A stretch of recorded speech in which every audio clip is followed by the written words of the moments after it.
Hey everybody, Mitch here with a quick end of day review. Wanted to get in touch and go over what was a really eventful day. I know a lot of people struggled with this kind of range and volatility, but we had some really great trade ideas early in the morning that we mentioned in the Discord, kind of called out some of those expected behaviors, why it was safe to maybe go long from a certain place, why I took this short here when I did.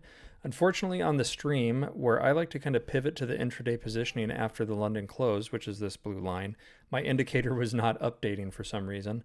I finally got it figured out, and this is the approximate positioning as of the start of my stream.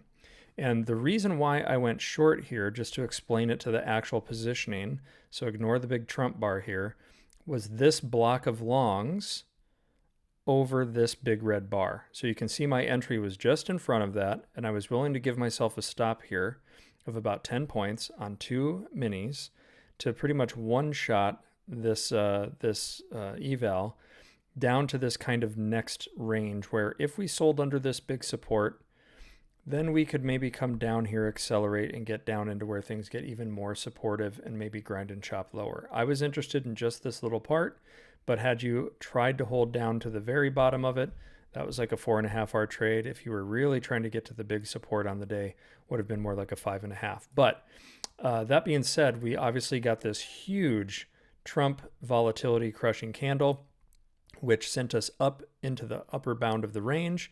If we go back to the pre-market plan and the pre-market positioning, those ranges held true. You can see it in the notes here. If you cover this strike, you want to go cover 73.85. If you cover 73.85, you should make a run up towards 74.30. Obviously, we fell a few points short, but just as the strength of the pre-market profile shows, these ranges, these big key positions and strikes on the profile here, 1, 2, 3, 4, 5, pretty much dictated the entire day's behavior.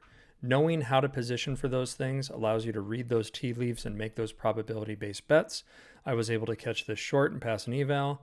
I caught some on some fundeds on the initial short down and a bounce. And then I was also able to catch this move here into the close. I called out in the Discord looking for a call spread in case we got the extension up towards 74.20, which we got.